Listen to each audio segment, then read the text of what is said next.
बाक्सानि बरिमुगाव 67थि श्री श्री कृष्ण दौल जात्रा फोरबो फालिथाय जागायबाय।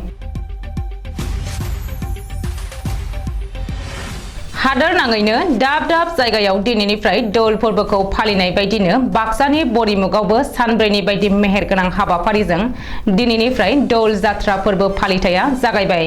6 मार्चनिफ्राय 10 मार्चसिम खुंजानो गोनां बे दौल जात्रा फोरबोनि गिबि साननि हाबाफारि बायदियै दिनै फुंनि 8 रिंगायाव गाहाय फुजासालियाव हाबलांनाय गेट बेखेवनाय, 8:30 रिंगायाव दौल खुंफुं आफादनि फिरफिला बिरहोनाय बिरहोयो दौल जात्रा फोरबो फालिथाय खुंफुं आफादनि आफादगिरि लौहाग्रा नार्जारिया। 9 रिंगायाव बिफां फुलि गायनाय आरो बे बिफां फुलिखौ गायो बरिमुग ओनसोलनिनो समाज सिबियारि गौतम बसुमतारिया।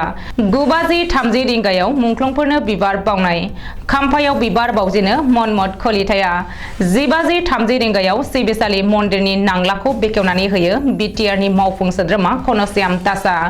बे बेखेवनाय हाबाफारियाव बाहागो लानानै बिथाङा बिटिआर ओनसोलाव रायजो जानाय साफ्रोमबो सुबुंफोरनो दौल फोरबोनि गाहाम हामलायथि बावहरो।